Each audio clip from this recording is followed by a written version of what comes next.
Ladies and gentlemen, please welcome back Dr. Daniel Mugnier for the third and final presentation, following which there will be a short coffee break. Thank you. Thank you very much. So now, really particular focus about solar cooling for the Mena region, and I will base my presentation on a study which is really easily accessible on the web by googling UNEP and assessment on commercial viability of solar cooling technologies and applications in the Arab region. It was a study developed for the Arab League and sponsored and paid partially by UNEP. And it was realized by two consultants, Solem Consulting, German company, and my company, TECSOL. And a lot of inputs to create this study were based on all of the huge work developed from decades by IEA Solar Heating and Cooling Program. So this study is basing the outputs from a qualitative assessment with several very key aspects. First, targets building in Arab region where solar cooling is accurate are the ones with predominant daily cooling load. That's a must, because you can really decrease the cost with that of storage. Second, for large spectrum of markets in the Arab region, solar cooling needs to be very robust, simple to maintain in harsh, hot, and arid conditions. That's a second statement. If we make very complex, no way, it will not work. And third, as solar cooling technology is having high upfront costs, as the majority of renewables, each produced kilowatt hour of cooling must to be used in the best efficiency. And that's meaning that the solar cooling solution, solar cannot be only and is really to be developed as a basic load answer. Of course, you need to have a backup to complement, and the game is to have the least backup and the most important part of solar in a good competitive cost. And study then went to developing the analysis of two driving technologies. They are, in a way, some competitors, but they can be very complementary. Solar thermal absorption cooling and vapor compression scroll chiller plus photovoltaics. We started the study by making a solar cooling decision tree, which is really of interest just to put on the table the debate and the technical solution. You can see that we have privileged the solution using water as a vector, and we went to the direction of using, in one way, solar concentrated thermal collectors plus chiller with thermal storage, and in the other way, PV plus scroll chiller. And in the two cases, for one, the backup was gas, and for the second, it was electricity. Second hypothesis, it's very important to start from good hypothesis on the boundaries condition. So you see here for all of the members of the Arab Leagues, we could state it, the irradiation, the yield for the PV, and then of course beside that indirectly the solar collector yield as well, the electricity cost and the water cost. And you see one column is percentage of subsidy on electricity tariff for commercial. And that's an important aspect I want to point out now, which could give you, which prefigures some ideas we have in this study to make solar cooling much more attractive. You see, just by sampling the different countries, that this level of implied subsidy is quite high. There are a lot of reasons. It's good for the customers at the moment, but it could be a magnificent leverage effect if used when there is an investment on renewable cooling to co-finance these solutions. But you will see how we can propose and achieve such a diversion of public money. So we went for the analysis, starting from this hypothesis, in two range of power for systems. The one I will show you now is 100 kilowatt cooling, and afterwards I will study and show you 1 megawatt sized systems. For 100 kilowatt cooling segment, you see here the levelized cost of cooling energy over 20 years, which is the estimated and even the confirmed duration, lifetime of such renewable cooling systems. And it was developed for 12 specific countries of the Arab Leagues. And you see that it's comparing on 20 years 3 solutions: thermal cooling, PV cooling, and the reference compression solution using electricity. And you see with the circles the different countries where the reference compression system, Egypt, Jordan, Morocco, Palestine, you have here even Tunisia and Yemen. In these systems, in these countries, already on 20 years, without subsidies, for 100 kilowatt range, is cheaper to develop solar cooling on the cost of kilowatt hour. Now, if we include 50% subsidies, and you will see the slide after that, just to run and to give this money, these 50% subsidies, you just need to use the money which is normally used for implied subsidy in the replaced energy for cooling. And in this case, just to show you here, you see that mostly all the countries in the Arab League, and you see here, for example, in Qatar, you are less expensive or in the range of the actual reference compression solution. 50% subsidies. And of course, you can tell me, you can think 50% subsidies, wow, subsidies, public money. No, it's not a sustainable way. But now look at just, it's a game of our brain, but I think it could really lead to a concrete measure to promote this technology. It's a level of subsidy per unit of cooling production over 20 years, and the reference cooling cost for 12 countries. And you see on the right, it's the cooling cost for reference compression, the green buttons, and you can read on the left the subsidy per kilowatt of cooling produced over 20 years, which means 50% subsidies. And you see that it's half, less than half the cost of cooling for reference compression. And if you have in mind just a few seconds the hypothesis chart showing that in the most of countries it's more than 80% implied subsidies, you easily deduce that it's just a question of diverting the public money from implied subsidy to promoting these solar cooling solutions. Now, if we conclude for this segment, compensation of the important implied subsidy by an equivalent subsidy on the upfront cost of solar cooling would permit to reach competitive solar thermal or solar PV solutions. If this 50% grant on the capital cost would be applied, it could increase the attractiveness fundamentally.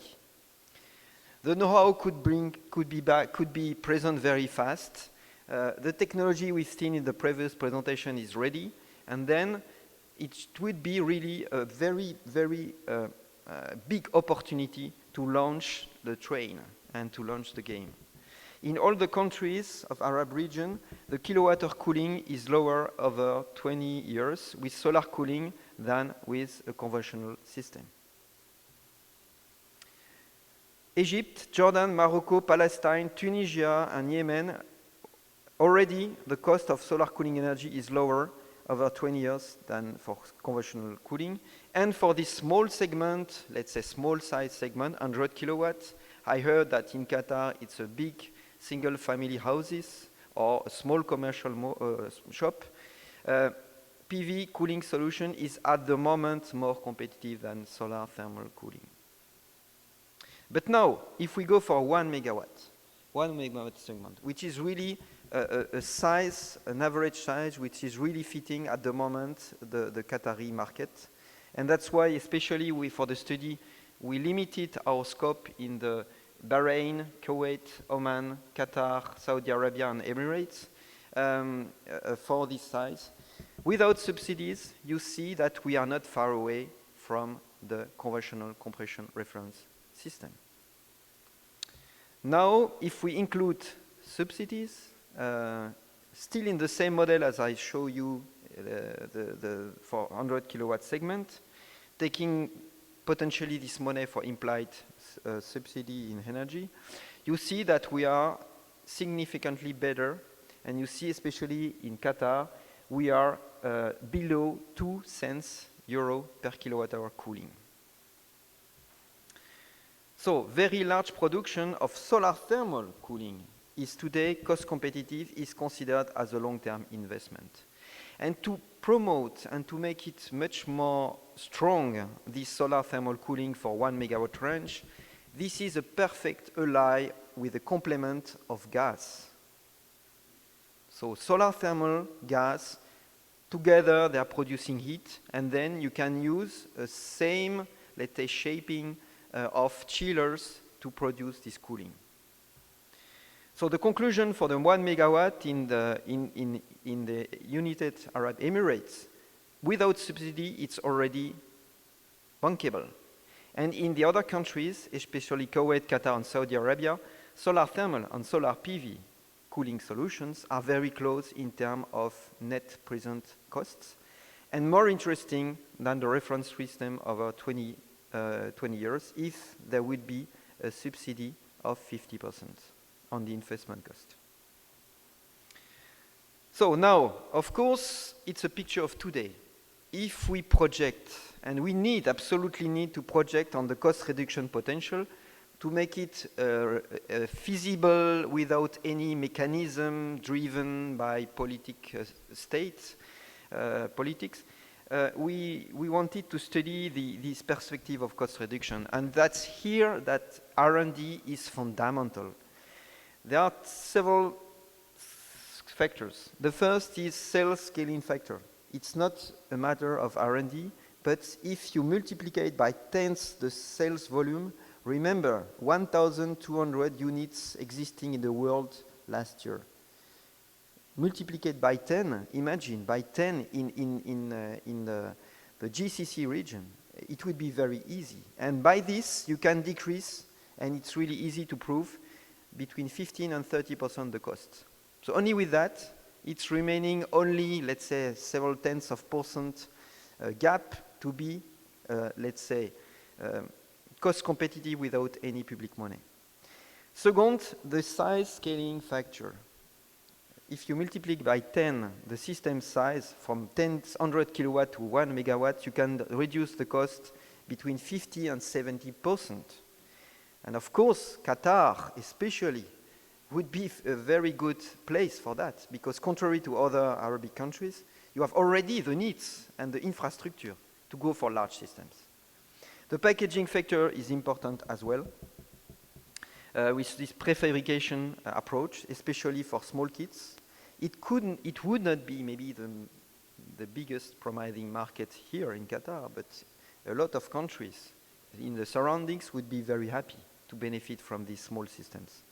And local company manufacturing factor is another key aspect, and I would let stress it's exactly fitting with the politics of this country. Manufacturing of the main components locally. It's already on the way for other technology, no problem to make it as well for solar cooling. And last but not least, it's pure R&D, and already God initiated such a work. It's technical innovations.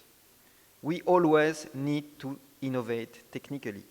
And then there are three factors we pointed out. The first is adapted solar production. Second is heat rejection. And third is cooling storage. These three pillars are very fundamental and would lead to, let's say, between 10 and 30% only this technical improvement on the net present cost. So you see that this set of cost reduction are really giving a very promising and very optimistic future for solar cooling, and especially in this country. So, at the end of this study, and just to give you indicative numbers, and to show you that it's really very accessible, a total budget which was exposed for UNEP and for the Arab League members was with $5 million US. We could really, mixing R&D programs and demo programs, we could really launch the train and really initiate this ambitious development of solar cooling. How? It's very simple. Adapted heat rejection research program. $1 to $1.5 million would be enough to really seriously work on this topic and achieve goals. Second, adaptation of existing products, mainly developed in Asia and or in Europe. It's not very, very costly again. $1 million for developing this adaptation. And last but not least, storage, cooling storage, I have to precise because it's really a key, would be at the same level in investment enough to really adapt. It's a lot of adaptation, so we do not need to spend tens of millions of dollars. With that, it's possible. And in this program, 200 kilowatt demo system to really create success stories would be needed as well as 1 megawatt solar thermal cooling demo. And it could be one of the fourth, or even the fourth installation could be in one of the Arabic countries, showing the path. And why not Qatar? But yeah, that's. Last but not least, the solar cooling roadmap proposal we created is, I think, a very powerful tool to really, in a few, let's say, boxes, show how could be achieved this goal.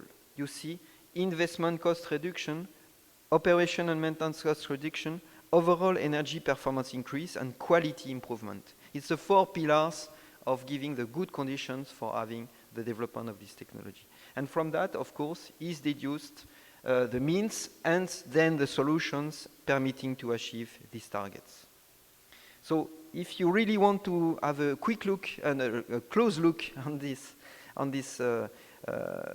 roadmap proposal, just really go to this study. So as a conclusion, it's really time for solar cooling. It's not a toy, it's not only a concept. It's really now something possible, especially here in Qatar. Innovation must mix absolutely international and Arabic countries' expertise. Making solar cooling out of European, Asian, American, brilliant, intelligent concept will not work if there is no local appropriation. You are fully capable and even beyond to develop your own solar cooling concepts and products. The League Arab States asked for this study and has created even a working group. So in this international level, it's already, the game is starting. And of course, it can be sustainable and work for a long, successful time if the country's members join efficiently and actively this group. And of course, Qatar is participating and could be an ideal opportunity. So the next step, end of the year, next year, could be international collaborations. I think for solar cooling, more than ever, it's absolutely necessary. R&D program and demo projects, as I mentioned. Thank you for your attention, and I really hope that solar cooling, if we give rendezvous in 5 years, will be a reality in Qatar.